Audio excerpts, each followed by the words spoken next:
Então, hoje nós vamos ver o item 3.3, análise das diversas variáveis e custos econômicos relevantes à determinação de um fluxo de caixa.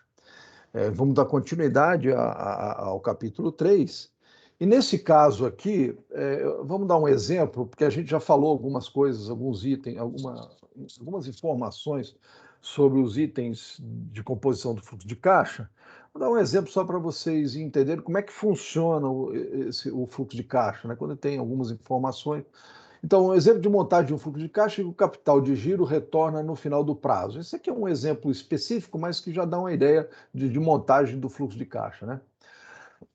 Então, um agricultor pretende investir em um projeto de sementes especiais. Então, o projeto é esse. O investimento principal será o pagamento antecipado de aluguel do terreno por 4 anos, de R$12 mil. A colheita será feita a cada 4 meses. Veja que de 4 em 4 meses ele tem uma colheita, que aí é onde ele tem a receita dele, produzindo uma receita anual de 9.600, com gastos operacionais mensais de R$500.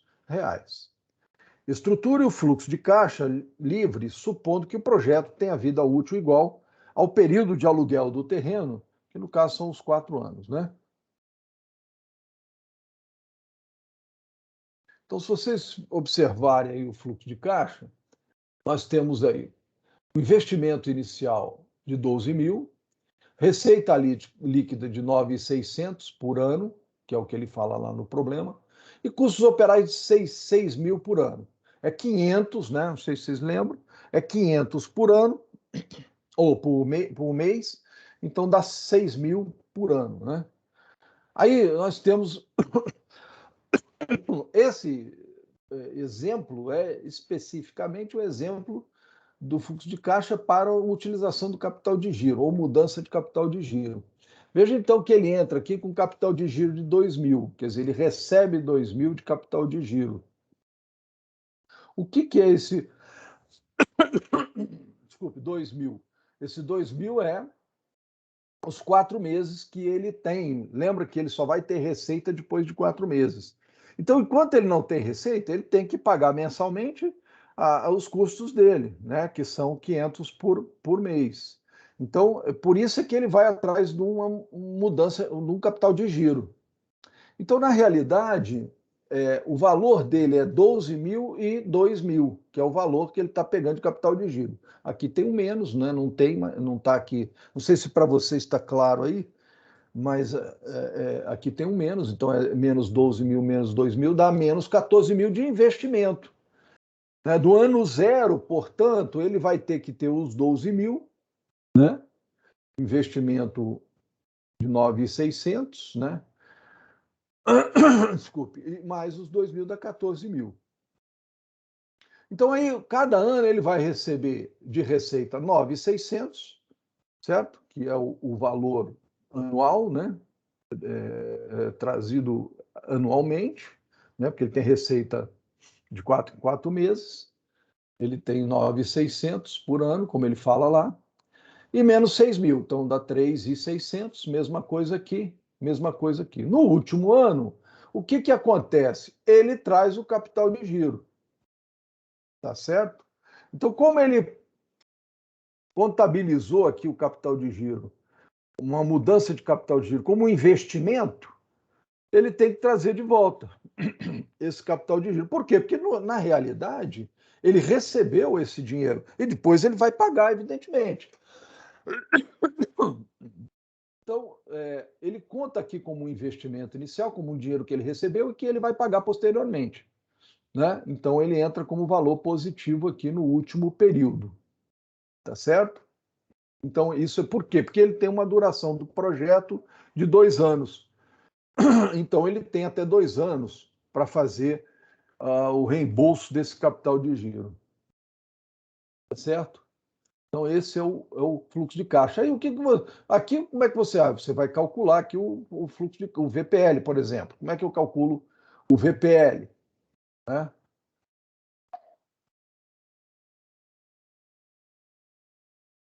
Como é que eu vou calcular o VPL aqui? Eu vou pegar o menos 14 mil aqui e vou botar aqui o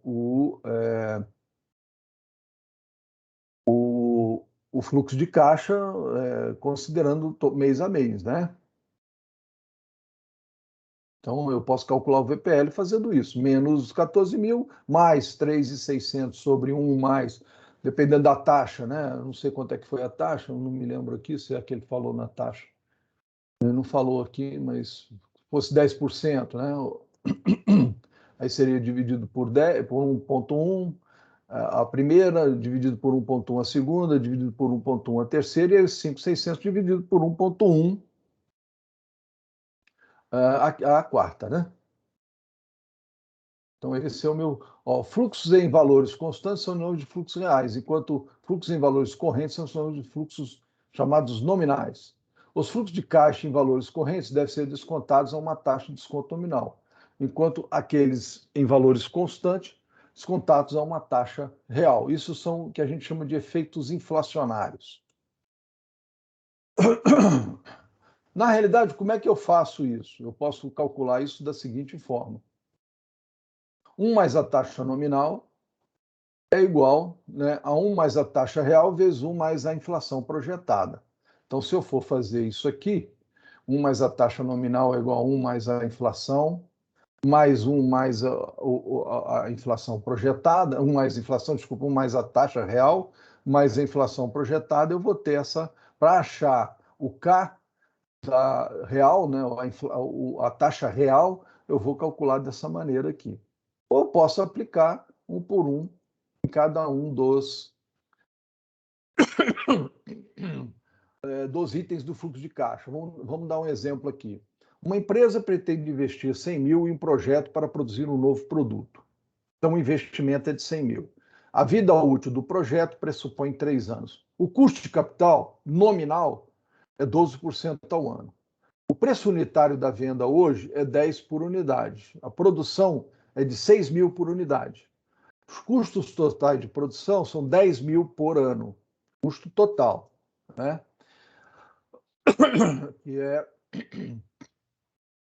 E a taxa de inflação projetada é 10% ao ano. Então vamos lá ver como que ficaria o fluxo de caixa aqui.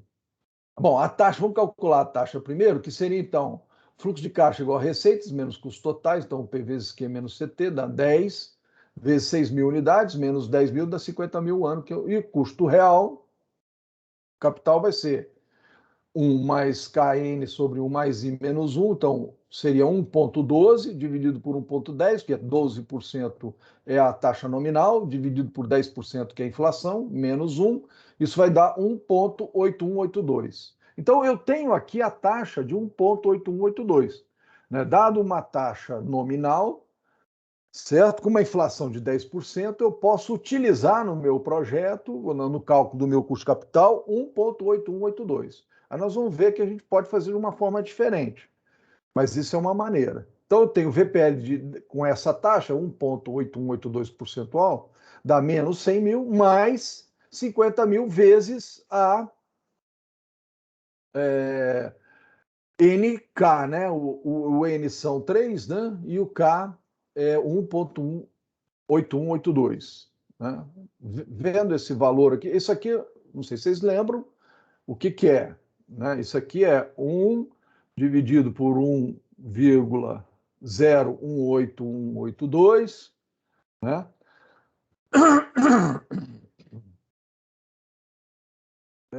Elevado a 1, mais 1 sobre... como são 3, né, períodos, são 3 períodos, né?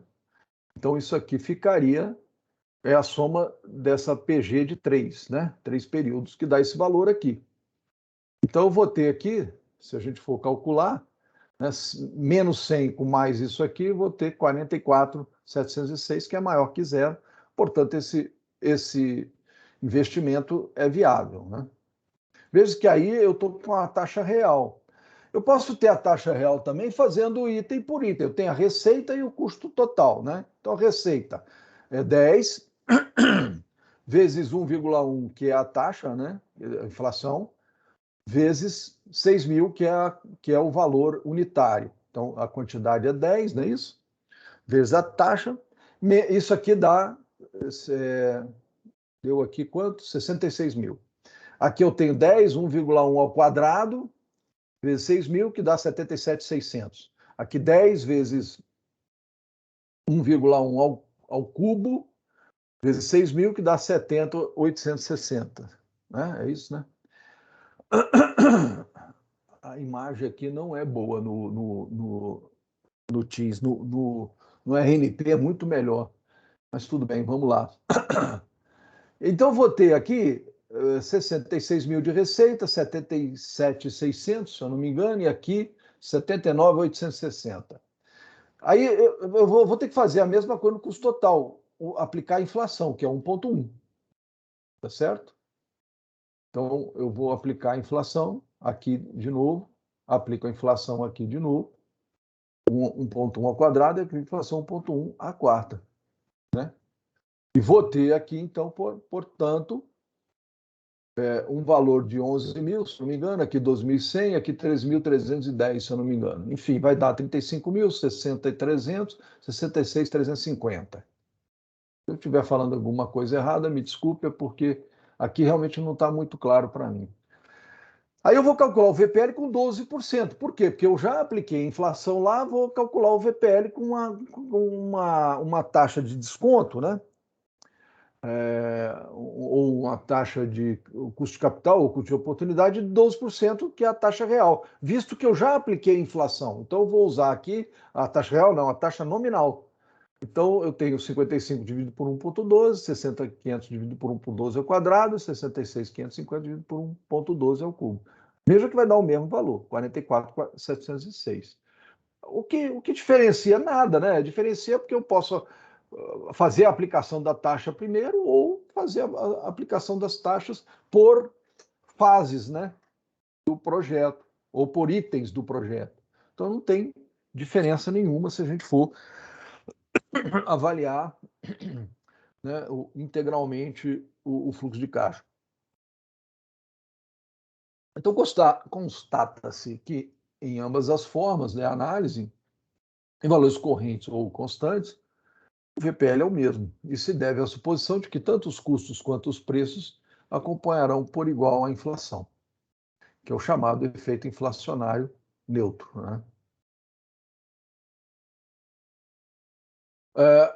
Então, só para a gente fazer uma retrospectiva, assim, algébrica, né? Mas é muito mais fácil vocês visualizarem pelo quadro, e é isso que eu vou mostrar para vocês. E aqui tem um modelinho de quadro que vocês vão usar sempre.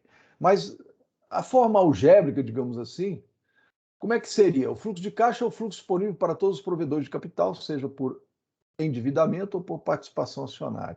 Então, o fluxo de caixa ele fica igual ao lucro operacional depois dos impostos. Então, eu faço receita menos despesa, tenho o lucro bruto, aí tiro os impostos, então fica o lucro operacional depois dos impostos, menos um dispêndio de capital que porventura eu tenha,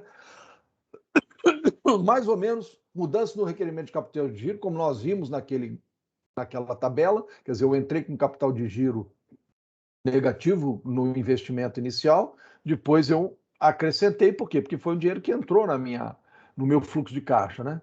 E mais a depreciação. Tá?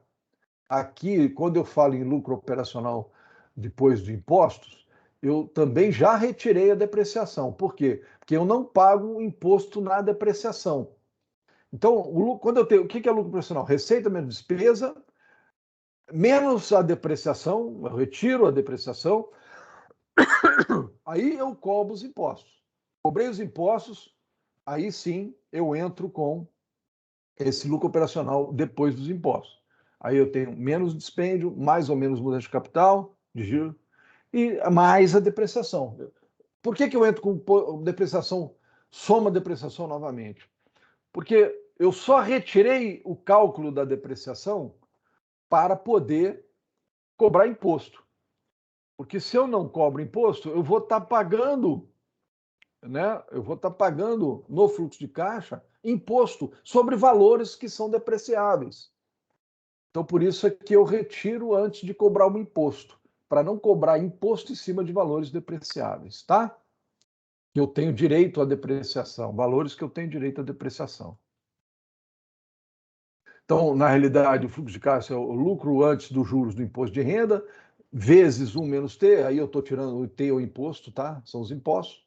Então, como ele é antes dos juros do imposto de renda, eu cobro imposto aqui. Aí tiro o dispêndio de capital, mais ou menos a mudança de capital de giro, mais a depreciação. É o mesmo que eu falei antes, só que aqui é uma forma diferente de ver, que é o tal do LAGIR, que a gente conhece como LAGIR, que é o lucro antes dos juros e do imposto de renda. Então, LAGIR é a abreviação do lucro antes dos juros e imposto de renda. E representa o resultado operacional do projeto. Então, é aquele resultado dito resultado operacional. T é a alíquota de imposto de renda e contribuição social sobre o lucro, né? Imposto de renda, contribuição social, essas coisas todas são cobradas para a empresa, que pode ser efetivamente atribuível às operações da empresa, né? A inclusão dos fluxos financeiros decorrentes da forma como o projeto será financiado e dos impactos fiscais desses fluxos transforma o fluxo de caixa livre em um fluxo denominado fluxo dos acionistas. Como eu falei para vocês, quando eu pego um investimento, quando eu tenho um investimento, quando eu uso um investimento, melhor dizendo, quando eu aplico um investimento, né, quando eu pego um dinheiro para esse investimento, não me interessa para o fluxo de caixa livre, não me interessa para o fluxo de caixa livre aqui, não vai me interessar, né, o fluxo de caixa livre, não vai me interessar a questão dos fluxos financeiros, tá? Isso não decorrentes. Então, mas isso me interessa para o tal do fluxo denominado fluxo do acionista, ok? O FDA permite estimar a rentabilidade do projeto do ponto de vista do capital próprio. Então, é a rentabilidade do projeto do ponto de vista do capital próprio. Quer dizer, do ponto de vista do acionista. Então, o acionista ele está retirando o capital próprio dele. Tá, né? Então, eu usei meu capital próprio. Aqui não importa no fluxo de caixa livre, não me importa isso. Mas isso vai me importar no FDA. Então, o FDA é o fluxo de caixa livre, mais os novos financiamentos que porventura vierem, menos as prestações pagas pelos financiamentos, né, que eu fiz, menos o benefício fiscal decorrente dos juros pagos aos financiamentos. Porque, mesma coisa, eu não pago. Eu tenho que retirar, eu tenho um benefício fiscal quando eu pago juros. Então, quando eu faço um financiamento, lembra no capítulo 1 que nós tem o financiamento que ele é composto de quê? A amortização, juros e prestação. Então, né, a prestação, na realidade, é a amortização mais juros, né? É uma parte do capital que eu estou pagando, mais os juros. Isso nós vimos lá no capítulo 1, no final do capítulo 1, no saque, no sistema price. Então, o que acontece? Eu tenho, quando eu vou colocar isso para fazer um cálculo do FDA, veja que eu estou considerando as prestações pagas aqui. Então, eu tenho que retirar, eu tenho que botar o benefício fiscal decorrente dos juros pagos aos financiamentos. Então, se eu retiro a prestação, eu tenho que somar o benefício fiscal, né? Que é o que, ou melhor, tem que te retirar, somar o benefício fiscal, né? É isso que eu falei, né? Bom, então vamos lá. Monte demonstrativo de fluxo de caixa anual do projeto de investimento para o qual uma empresa projetou os seguintes valores. Então vamos lá. A receita operacional líquida é 3.400. Os custos e despesas operacionais sem a depreciação 530 ano, porque é tudo ano, né? Depreciação 120 ano. Despesas financeiras, desculpe, juros 115 por ano. E aumentos no requerimento de capital de giro 100%, 100 ao ano.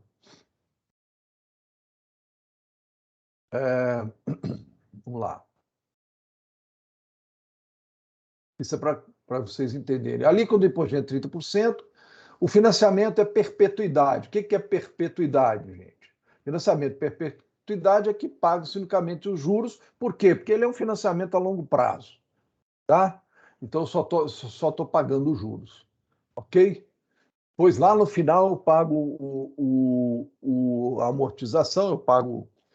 Mas aí o prazo é tão grande que ele não é considerado no projeto, tá?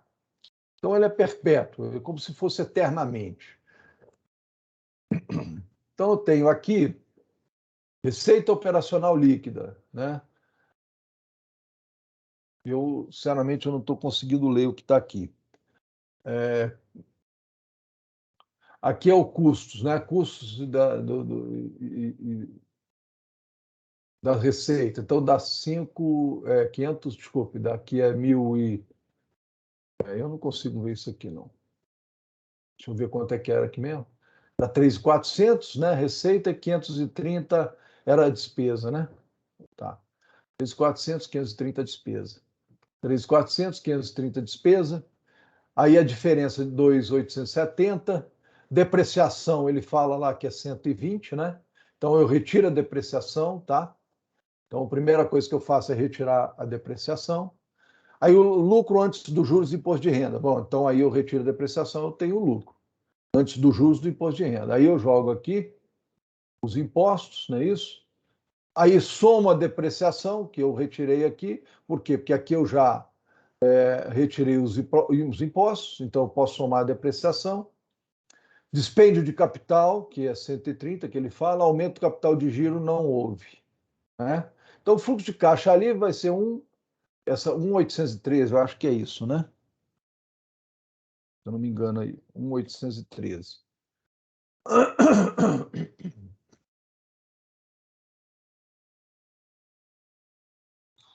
É 1.815. 1.815? Ah,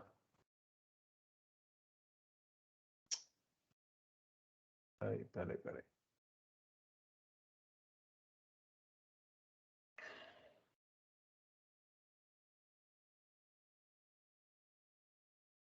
815, né? Tá aqui, 1.815, tá. Aí eu tenho novos financiamentos, é zero, né? Eu tenho arrecadação pagas e tenho aqui o benefício fiscal, que como eu paguei de juros, desculpe, gente, não adianta, eu não estou enxergando aqui. Olha que eu estou 115, né? Despesa financeira de juros. O benefício fiscal, se a alíquota é de 30%, o benefício fiscal vai ser 30% em cima da taxa de juros, tá? Porque, na realidade, ele cobraria 30% em cima de toda a prestação. Então, não é isso. Ele tem que retirar a parte da prestação, né? Ele teria que considerar a parte da apresentação, da prestação, que é juros. Então, que a cobrança do imposto em cima da prestação, mas a parte da prestação que é juros, que é o 34,90. Então, por isso que ele entra positivo. Aí dá 1.734, é isso? 1.734,50. Tá, beleza. Bom, aí, dado isso aqui, eu tenho a seguinte situação.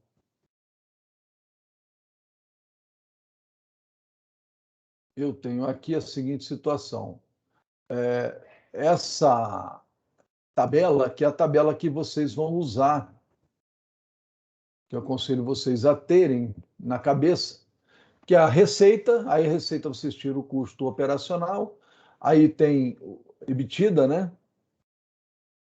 Aí depois tem que é o ganho antes do imposto das taxas, né?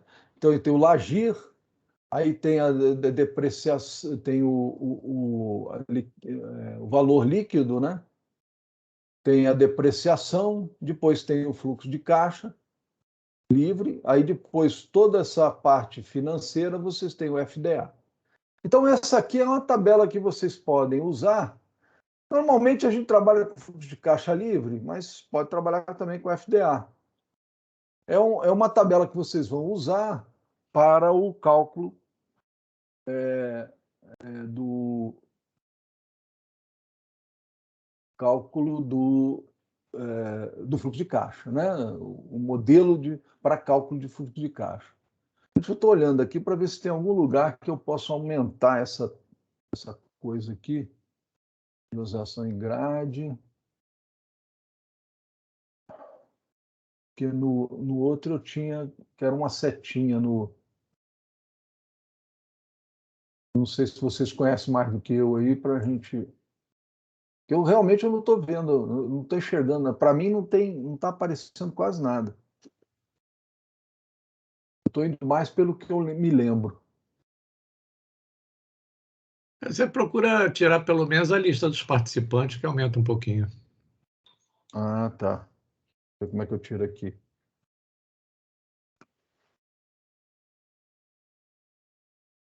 Desculpe, gente, mas que eu... onde? É só clicar lá em cima onde tem duas cabecinhas. Ah, tá. Tá. Beleza. E nos três pontinhos também você tem a tela inteira, tá? 3 pontinhos. Mas aqui eu não consegui. Tela inteira. Ah, tá. Agora ficou melhor. Eu tenho que tirar aqui a tela inteira, mas tenho que tirar, mostrar participante. Não, eu tirei já dos participantes, eu não estou. Clica em foco também, foco aumenta. Foco. Foco Foco no... em cima da tela inteira. Tela inteira, foco. Beleza. Melhorou. Mas vamos ver, vamos lá. Então, eu tenho a separação das decisões econômicas e financeiras. A separação das decisões de investimento e de financiamento é possível pela existência de um mercado de capitais eficiente, por meio do qual empresas e indivíduos podem aplicar e levantar capitais, e pela existência de oportunidade de investimento entre atividades produtivas e projetos.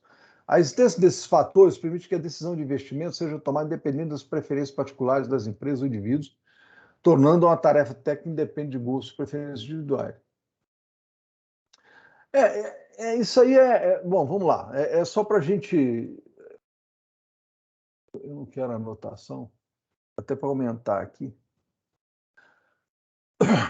É só para a gente ter uma ideia aqui, vou dar um exemplo do que ele está falando, que é o seguinte: um projeto de investimento de 100 mil gera um fluxo de caixa de 120 mil em um ano. 80% do investimento será financiado por empréstimo a juros de 15% ao ano. Tá? Então, eu tenho um projeto de 100 mil, gera um fluxo de caixa de 120 em um ano. Quer dizer, é o investimento inicial, fluxo de caixa 120. 80% do investimento será financiado por empréstimo a juros de 15% ao ano, a ser quitado em parcela única um ano depois. Determinar a viabilidade econômica e financeira do projeto. Então, vamos lá. Custo de capital, custo médio ponderado, 18%. Rentabilidade esperada, 30%. Então, isso aqui é o que ele tem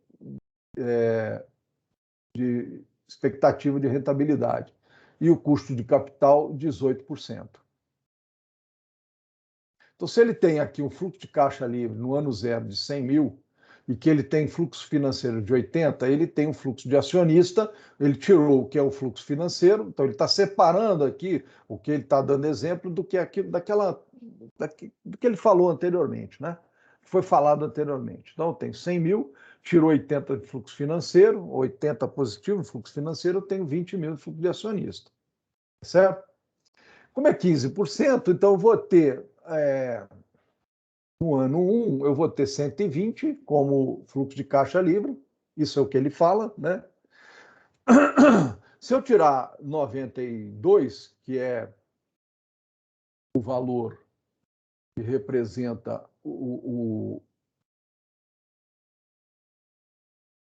juros, né, de 15%,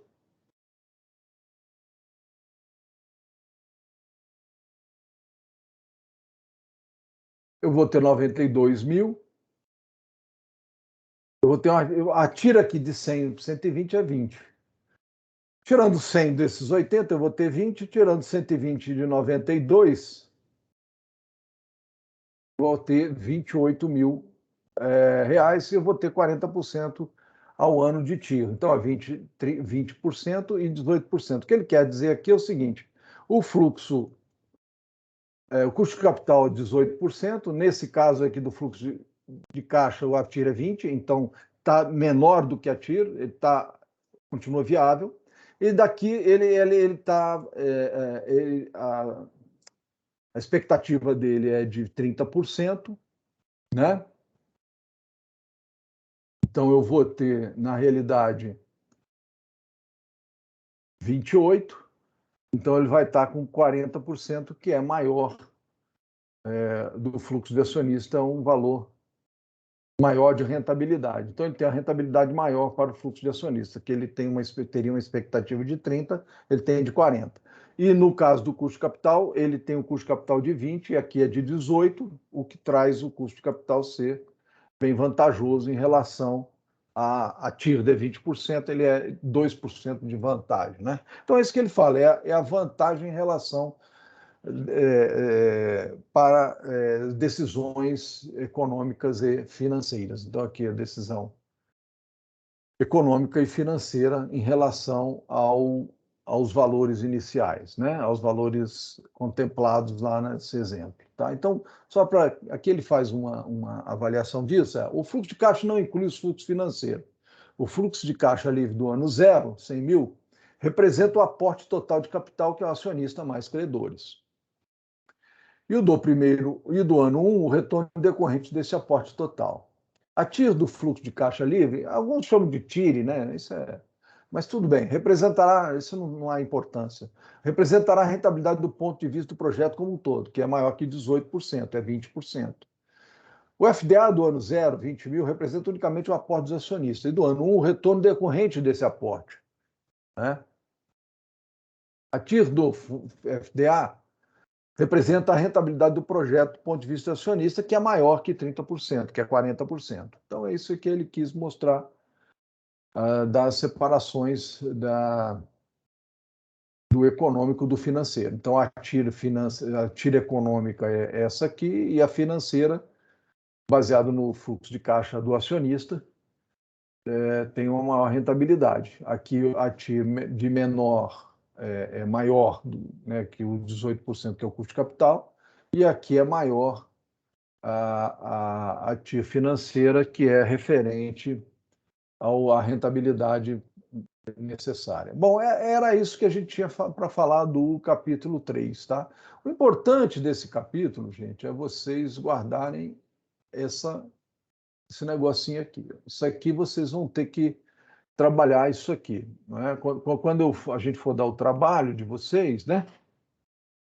Que vocês vão fazer, é o conhecimento desse fluxo de caixa aí. Nós vamos dar um exemplo, alguns exemplos no capítulo 4, e aí você vai consolidar o que vocês vão entender como fluxo de caixa. Mas, na realidade, esse é um modelo de fluxo de caixa, né, necessário. Tem o professor Nelson lá nas aulas do PIT, né? Ele tem alguns exemplos também no Risk Simulator. Lá fica bem claro, né? É interessante porque fica bem claro lá como é que se monta um fluxo de caixa. Ele tem vários itens de fluxo de caixa lá bem separados também. Então, é interessante vocês também verem o professor. Você já deu essa aula, né, Nelson, para eles? Do PIT lá, falou alguma coisa? Eu acho que aqui nessa turma ainda não dei, Não. não. Então, a gente podia fazer assim, ô Nelson, se você puder, na segunda-feira, você dar essa aula, acho que seria bom, porque aí a gente... E, na realidade, assim, não está preocupado com otimização, nada, é só para mostrar para eles o fluxo de caixa. Aí, se você quiser também fazer uma simulação, tudo bem. Porque eu vou dar a simulação para essa turma mais na frente, não tem problema nenhum. Mas só para a gente mostrar para eles como é que funciona o fluxo de caixa. No Risk Simulator é fácil de fazer, né? No PIT, principalmente. A montagem do fluxo de caixa, que já tem aquele exemplo, que tem um exemplo lá de fluxo de caixa que eu acho muito legal lá no no Rio Simulator, acho que é o exemplo de viabilidade econômica, exemplo de projeto, eu não sei, eu não me lembro o nome agora, mas eu me lembraria se eu visse. Eu acho que seria interessante se você pudesse, na segunda-feira, para essa turma aqui, essa primeira turma, se você É tiver legal. Eu gosto, disponibilidade. por exemplo, como é montado lá o Isso, fluxo de caixa. isso. Aí eu acho que seria interessante, porque aí complementa essa aula aqui, né? Tá. Complementa essa aula que nós estamos dando aqui. Bom, era isso que eu tinha para mostrar. Eu não sei, nós estamos aqui. Agora eu vou deixar para segunda-feira, aí depois eu dou o capítulo 4. Acho que fica até mais produtivo. Então, eu vou entrar no capítulo 4 só na quarta-feira que vem. Aí o professor Nelson hoje, na segunda-feira, dá aula pelo Rio Simulator. Acho que fica melhor e mais produtivo porque aí o capítulo 4, ele, de certa forma, a gente consolidaria, né, na aula do Rio Simulator com o fluxo de caixa. Esse conhecimento, acho que ficaria melhor para vocês entenderem lá o capítulo 4. Então, por hoje a gente encerra aqui. Acho que fica melhor. Tá bom, gente? Muito obrigado aí pela paciência, pela aula, pela participação da aula. Ok? Alguma pergunta? Alguma pergunta, gente? Tem alguém aí? Professor, só estou pegando o número do slide aqui, Tá, da minha dúvida. É, fala. eu no slide 7, mas isso foi da aula anterior, é só porque como Tá. tinha acabado a Tá. aula com muito... Enfim, já tinha passado do tempo, eu não perguntei. 7. Tá. É o slide 7 da aula 3, onde está falando período de previsão explícita. Eu não entendi esse conceito. Se você puder repetir, por gentileza. Tá.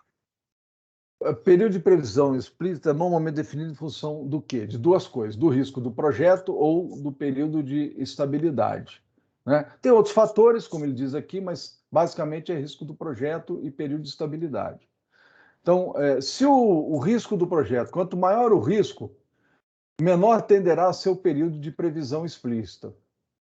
O que acontece? Quando eu tenho um projeto de risco muito alto, tá, eu tenho que diminuir o período de previsão.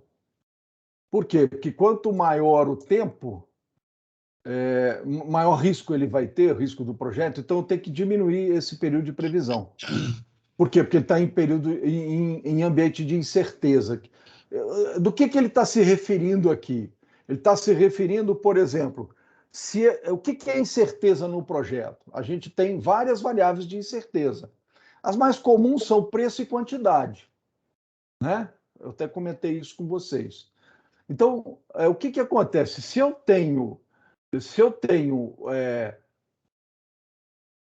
um risco muito grande do meu projeto, quanto maior o risco, eu tenho que ser o período de previsão explícita, eu tenho que ser bem curto, né? Então, em ambiente de certeza, menos relevantes serão os fluxos mais distantes. Isto é, se eu tenho fluxo lá na frente, né? Se eu tenho incerteza muito grande, o meu fluxo lá na frente, ele não tem muita credibilidade, né? Se eu tenho uma grande incerteza, eu vou pegar um fluxo com 40 anos, vamos supor. Se chegar lá no 40 anos, eu tenho um risco muito grande, né? Porque chegar lá no 40 anos, eu não tenho tanta credibilidade. Por quê? Porque é um ambiente de incerteza e o risco aí é maior, né? Entendeu agora, não?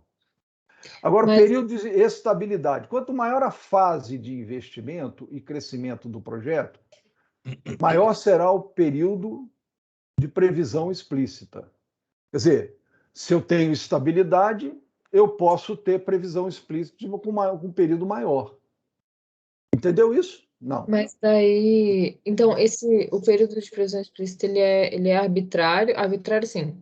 Eu posso definir ele, mas eu tenho que definir ele baseado Pronto. nessas três situações. Eu tenho que ter. Posso dar uma ajuda aí na explicação? Pode, por favor. De repente você é mais explícito do que eu. Não, é o seguinte. Mas é mais ou menos isso aí, viu? Quando a gente calcula o valor presente, como é que a gente calcula? A gente calcula o I, né? A parcela dividida por 1 mais I elevado ao N, que é, digamos, o N da parcela que a gente está tentando trazer valor presente. Aí o que acontece? O risco, ele é uma coisa que é adicionada à taxa de juros. Então, por exemplo, se eu tenho uma taxa de juros de 10 e um risco de 18, quer dizer, a minha taxa de juros vai ficar alta. Então, quanto maior o número que eu tenho no denominador, menor o resultado no valor presente. Então, as parcelas que ficam muito distantes num projeto que tem juros muito alto, eles ficam irrelevantes em valor presente. É isso que ele está querendo dizer aqui, está entendendo? Então, um projeto que tem um risco alto, as parcelas lá do futuro, eles têm pouca influência na hora que eu trago a valor presente, porque eles vêm tão, digamos assim, diminuído de valor, que a influência dele é pequena no presente. Então, por isso que o horizonte, isso é uma das explicações. A outra explicação é que quando a gente vai fazer uma previsão em um ambiente de risco, quanto maior, digamos, o meu forecast, mais erro eu estou introduzindo também. Então, é uma outra visão de você evitar fazer forecast longo em projetos que tenham um risco alto. Mas, basicamente, aqui, pela matemática financeira, é isso, é porque se eu tenho um risco, na verdade, a minha taxa de juros está embutida, o risco ela é maior, então, quanto maior a taxa de juros no futuro, menor o valor presente que eu tenho daquela parcela. Entendi. Obrigada.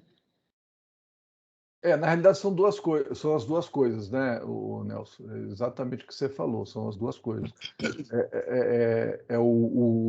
Porque a incerteza ela está vinculada não só à taxa, né, a taxa de desconto, né, ela está vinculada a demais variáveis, principalmente as variáveis que compõem a receita, né? Então, isso. Aí, traduzindo exatamente o que você falou, eu só queria complementar com isso aí, para ela deixar bem claro que isso aí são as incertezas do modelo, né? Que é a receita, né? O preço, na realidade, do produto, se você está falando de um serviço ou produto, né? E a quantidade a ser produzida, né? E período de estabilidade é a mesma coisa, né?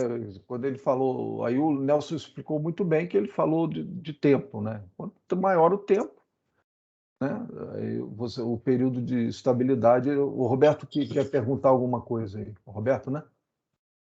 Robert. Roberto levantou. Robert, fala, Robert. Sim, boa noite. Em relação a tudo isso aqui, eu queria fazer uma pergunta, por exemplo, para projetos de investimento no exterior. Temos alguns exemplos aí, por exemplo, a mesma Petrobras, que avalia projetos que têm sido desenvolvidos na África, lá em Cuba, em outros países da América Latina, onde a gente teria que considerar o risco país, né? Também, e que isso não necessariamente vem atrelado à taxa de desconto.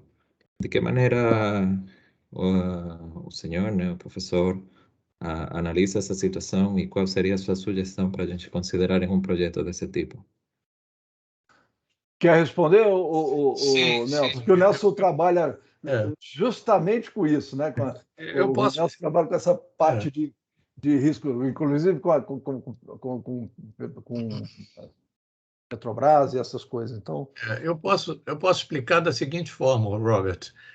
Quando você calcula o risco, né, é aquilo que eu estava explicando para a tua colega. O risco ele é composto de várias parcelazinhas. O risco não é uma coisa única, ou a taxa de juros não é uma coisa única, né? Por isso que a gente calcula beta, um CAPM, exatamente para você verificar conforme você vai agregando valores ao teu risco. Então, é isso que você chamou de risco Brasil, ou risco externo, é o seguinte, é que você vai pegar aquela tua taxa de juros, né, que você aplicaria normalmente ao projeto, você soma aquela taxa ao risco do ambiente que você está. Por exemplo, se você está num ambiente mesmo do Brasil, né, mas é um ambiente por exemplo, um mercado que tem um risco maior, o que vai acontecer? O investidor, ele além de querer o retorno dele, que é o retorno tradicional que ele exigiria, ele vai querer um adicional,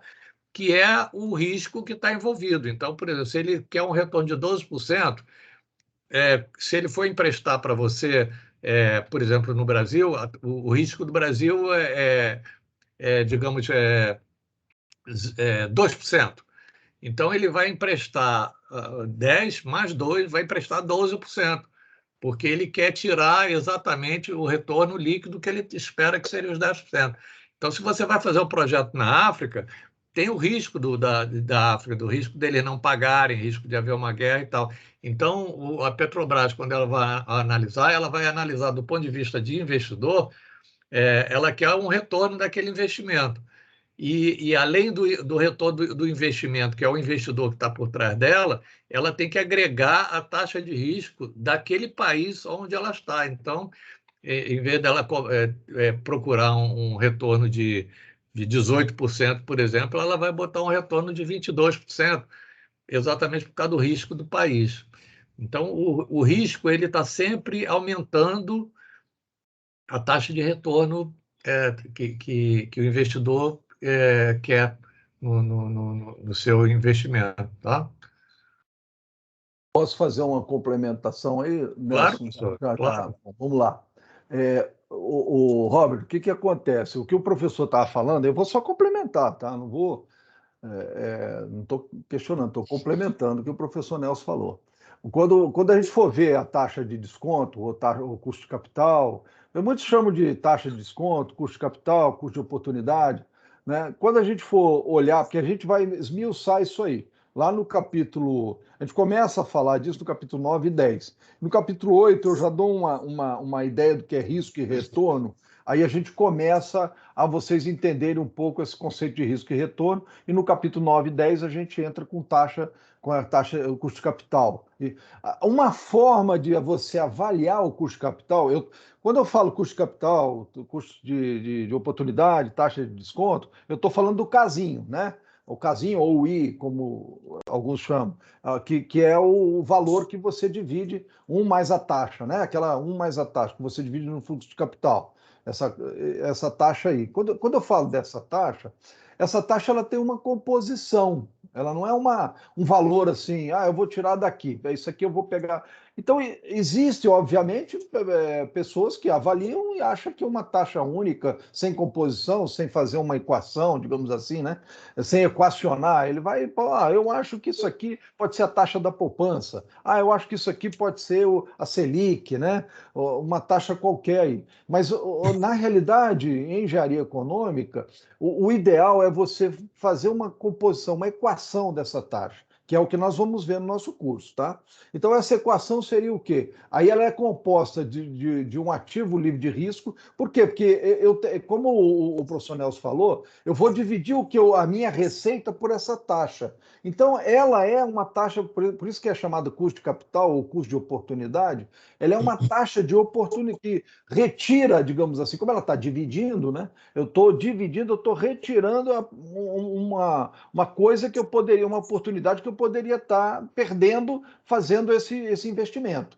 Então, ela é composta de um ativo livre de risco, uma taxa livre de risco, que eu poderia botar poupança ou Selic, ela é composta por uma compreensão de uma correlação existente, que aí é o tal do beta que o professor falou, nós também vamos ver isso melhor, que é uma relação existente entre tipo daquela empresa com o setor que ela está funcionando, né? Aí você tem um prêmio de risco que entra nessa composição. E quem quiser evoluir, isso eu vou falar aqui, a gente talvez não mostre exemplos disso, mas podem ter também, é muito fácil, vocês vão entender quando a gente começar a entrar no tal do CAPM, que é Capital Asset Price Model, que é uma forma de avaliar essa taxa, tá? Ou do WACC, né, que é o custo de capital ponderado, né? que é o que a gente chama de capital ponderado, né? Que aí você tem o capital de terceiros, dentro daquela taxa toda eu tenho o custo capital próprio e o custo capital de terceiros. Então, ali eu estou avaliando todos os riscos. Então, eu posso botar no capital próprio. O capital de terceiros é o seguinte: eu peço um empréstimo para o banco. O banco vai me dar um empréstimo. Se eu não for, porque qual é o risco? Eu não tenho risco nenhum quando eu recebo um dinheiro emprestado. O risco de não pagar, quem tem é o banco, não é o risco meu, entendeu?